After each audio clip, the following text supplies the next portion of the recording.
Analar bayrami degandek bayramlarni tabriklashning hukmi. Savol. Assalomu alaykum ustoz. Qandoq ahvollari? Salomat turdulimi? Alloh har vaqt salomat qilsin. Savolim, analar bayrami, otalar bayrami degandek bayramlarni tabriklash va hadiya berish joizmi? Javob. Va alaykum assalom va rahmatullohi va barakatuh. Tinchlik alhamdulillah. Baliq hamdu sanolar Janobi Allohga bo'lsin. Durud va salomlar payg'ambarimizga, u zotning oila tavobiatlarga, ashoblarga va u zotga toki qiyomatgacha ergashganlarga bo'lsin. Biror kunni bayram yoki atoyini qutlaydigan kun deb bekitishda oldi bilan uning shar'iy asosi bo'lishi lozim. Shar'iy asosi bo'lmagan mahalliy udum, an'ana va rayonlik islomiy urf-odatda o'rni yo'q narsalar islom nazarida jahiliyat odatlariga o'xshash rad qilinishga tegishlidir. Kunimizda ko'rilayotgan hadisa yot din yoki g'ayri islomiy madaniyatlarning yumshoq embargosi, dag'dug'isi va tashviqoti qatorliq turli usullar bilan bozorga solinib, moda qilishga urinilayotgan, gahida hokimiyat sistemasining kuchi orqali xalqqa tenish orqali umumlashtirishga kuchab kelinayotgan bir qism odat va usullarga asolli al bo'lib ketish o'zi va madaniyatiga bo'lgan tunishning yetarsiz yoki noto'g'riliqi, aqida qilayotgan diniga bo'lgan jaholatidan kelib chiqayotgan hodisalardandir. Yotning nimasi ko'zga issiq ko'rinsa, ilg'ab o'ltirmay, oq qarasini farq etmay, qarg'ularcha o'zlashtirib olib, keynidan uningga ancha-muncha islomiy puroq aralashtirib olibla, atay shariatdan asos izlashga zo'ri qo'sh, kunimizda dindan yatlashgan musulmonlikning ifodasi bo'lib qoldi. Shunga birov bugun faloni kuni yoki pokoni bayrami deb bo'lguncha qarg'ularcha do'rab ergishib ketmay, biz musulmonlarning faqat ikkila hayit kunimiz bor deyalishimiz lozim. Her qanday hodisaning maydonga kelish sababi, manbasi bo'ladi. Bayram va xotira kunlarining o'xshashlar manbasi va arq ko'rinishi bordir. Atalmış analar bayrami yoki analar kuni deyilayotgan bayram dal yuqorqi turdagi hodisalardandir. Kunimizda xalqaralashtirilgan bu bayramning yiltizini qadimiy Yunon afsonalaridagi nurg'un er va ayol tangrilarning onasi bo'lmish Reyani xotirlash uchun uyushtirilgan ayat-yozliq tantanalarga bog'lash mumkin. Qadimiy Rimliklarmi Hazreti İsa'dan 250 yil burun iloha Kibala nomiga ayat-yoz tantanasi uyushtiratdi. Kunimizdagi analar bayrami bo'lsa, Amerikalik Anna Jauris 1905-yili vafot bo'lgan marhum onasini xotirlash uchun 1907-yili G'arbiy Virjiniya shtati Grafton shahridagi bir cherkovda uyushtirilgan xotirlash faoliyati bilan boshlangan va onasi bir umr orzu qilgan jafokash analarga armag'on qilinuvchi bir kunning qonuniy jihatdan ma'qullanish talabi 1914-yili 8-mayda Amerika Qo'shma Shtatlari Davlat Majlisining ma'qullashi va har yili 5-oyning 2-yakshanbasini Analar kuni qilib rasmiy bayram qabul qilishi bilan umumlashishga boshlagan. Kunimizda dunyoning har qaysi joylarida 40 dan ortiq el va rayonda o'xshamagan kunlarda va har xil shaklda analar kuni tabriklanib kelmoqda. Hatto ba'zi davlatlarda rasmiy ta'til ustida dag'dug'liq elib beriladi. Shunga buni mayli analar kuni degandek ism bilan atalsa-mu, mohiyati baribir bayram doirasiga kiradi. Xalqarada ko'pincha kun shaklida ifodalanadigan bundoq alohida kunlar Uyg'ur tilida bayram deb atiladigan bo'lib qolishning sababi balkim Xitoychadagi jiyaning tarjimasi bo'lishi kerak. Hayron qolarligi, bu bayram garchi 1907-yili Amerikada o'ttirg'a chiqqan, 1948-yilga kelganda dunyoning har qaysi joylarida va ko'plagan davlatlarda yo'l qo'yilgan bo'lsa-mu, İlgilenişçe mezkur bayramga asas salgan Anna Jarvis o'zi hayotinin ahir yillarida bu bayramning dernek ve paravallık cemiyetleri tarafından asl maqsaddan burmalanib, keng ko'lamli iqtisodiy tafovatga vosita qilinganligidan norozi bo'lgan. Faoliyat ve tebriklash ishlarining tovar ticareti ve ortiqcha isrofchilikqa aylanib ketganligidan afsuslangan hamda 1943-yildan e'tiboran butun mol-mulkini Analar bayramiga qarshi turishga sarf qilgan.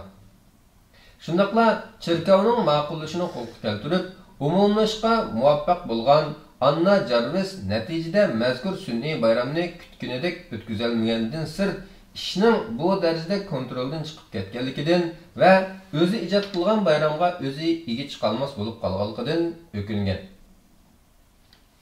Analar bayramining g'arb dunyosiga yamirishining siyosiy va ijtimoiy orqa ko'rinishi bo'lsa, 3 asrlik dindan yiroqlashish va ma'naviy bulg'anishlar natijasida oila muqaddasligining jamiyat inidan ko'tarilib ketishi, urug' tuqqanchilik munosabatlarining uzukchiligi, ana bola orasidagi mehr-muhabbatning ko'tarilib ketishi qatorliq jamiyat hayotiga ko'rsatgan salbiy ta'sirlarga munosabatli bo'lib, mazkur bayram bilanmi xuddi boshqa atalmish bayramlarga o'xshash turli ismlar bilan tirildirish orqali o'z jamiyatining salbiylashgan taraflarini azaytish ko'zlangan.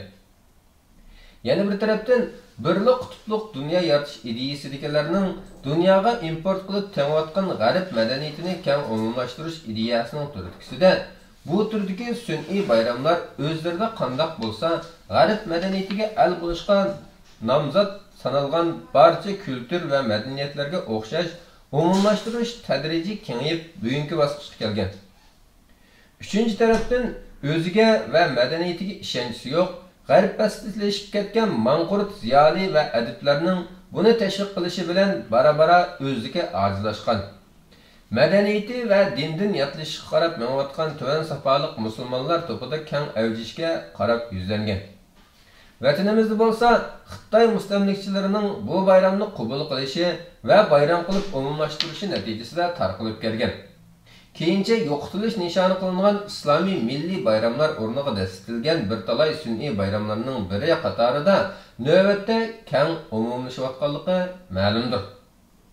Halbuki dinimiz bizni bu burmlashlarga ergashmaslikka, jamiyat eng qaysi tarafdan bo'lgansa, uni shu nuqtadan oqartishga, sog'lom ilm ma'rifat bilan jamiyat oziqlantirib, tark qilinayotgan sunnat va yaxshi an'analarni ihyo qilishga buyurgandirki, qandaqli bir ijtimoiy yoki siyosiy qimmatlar tark qilinsa, boshqalarni do'rab, uni bayram deb yasab tantana qilishga, ismi chiroyli bo'lsa-da, ergishib buyurgan emas. Aksicha, bundaq qilish qadamma-qadam aloqaga qarab ilgirlash yurishdan bo'lib, payg'ambarimiz bu xil qarg'ularcha ergishishdan, paydin-pay musulmonlikdan yatlashdan ogohlantirib, sizlar cho'qim o'zinglardan burunqi Yahudi va xristianlarning yo'llariga g'arismi-g'aris, gazmi-gaz ergashmay qolmaysizlar. Hattoki ular kelarning o'siga kelgan bo'lsa, sizlarni cho'qim ularga ergashib kirmay qolmaysizlar degan. Bundaqda islom nazarida Eid va bayram tushunchasi qanday? Islom onalar va ayollar haqida nima deydi? Shubhisizki, islomda belgilangan bayram faqat 2 Eid bo'lib, jahiliyat bayramlarining o'rniga Alloh taolo bu 2 Eidni almashtirib bergan. Shunga islom dinimizda shu jumladan Sharqiy Turkiston musulmonlarining an'anasida bo'lmagan, yotlardan singib kirayotgan bu xil bayramlar shirk e'tiqodga chetilmagan taqdirdami, 2 Eid va jumadan boshqa bayramlarni qutlash va tabriklash doirasiga kiradigan bo'lg'achqa o'xshashli cheklanadi. Uning ustiga ota-onalarga har doim yaxshilik qilishni, bo'ysunishni, hurmatlashni va ularga uf yoki chog'liq so'zni qilmaslikni jikilab amr qilgan Alloh taolaning va Allohning Rasuli sallallohu alayhi va sallamning ko'rsatmalariga amal qilganimizda bundaq tabriklashlarning naqadar kuchikligi ma'lum bo'ladi-da, uningga ehtiyoj qolmaydi. Alloh taolo biz insonga ota-onasiga yaxshilik qilishni jikiladiq degan va buni boshqa oyatlardami takrar topilgan. Bir kishi kelib Rasululloh sallallohu alayhi va sallamdan mening yaxshi muomalamga kim eng haqli deb so'ragan edi. Allohning Rasuli uningga onang deb javob berdi. Bu kishi undan keyinchi deb so'radi, yana onang deb javob berdi. Bu kishi undan keyinchi deb so'radi, yana onang deb javob berdi. Bu kishi undan keyinchi deb so'radi, Allohning Rasuli otang deb javob berdi. Qur'on Karimda ko'p oyatlarda ota-onasiga yaxshilik qilish, Allah Taalaga şerik keltirmeslikten qalsalar, ikkinchi muhim jikeleş bolgan. Allah'ın Resulü çoğun günahlarının en çoğunlarını Allah'a şerik keltiriş, ata-ananı qaqşitish deb ko'rsatgan. Allah'ın Resulü yana ata-anasını qaqşatquchini jannatga kirmaydiganlar qatoridan sanagan.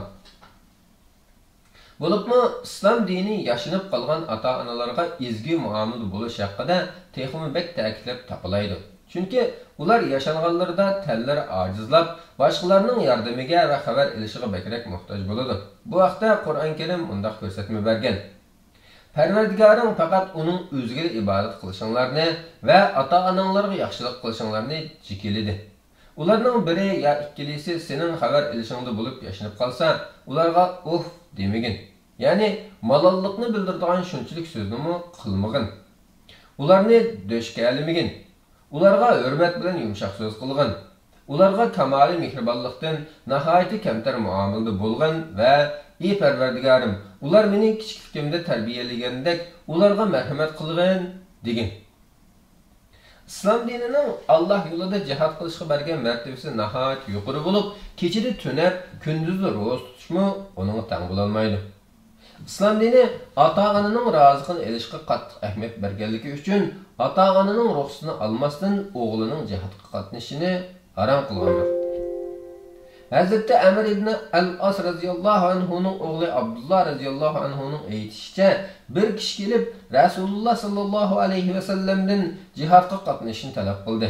Rasululloh uningdan ota-onang hayotmi deb so'raganda, u kishi ha deb javob berdi. Payg'ambar sallallohu alayhi va sallam uningga undaq bo'lsa, u ikkisining xizmatini qilib jihad qilgin dedi. Ya'ni ularni beqish va ulardan xabar olishni jihad maydonining qilgin demakchi.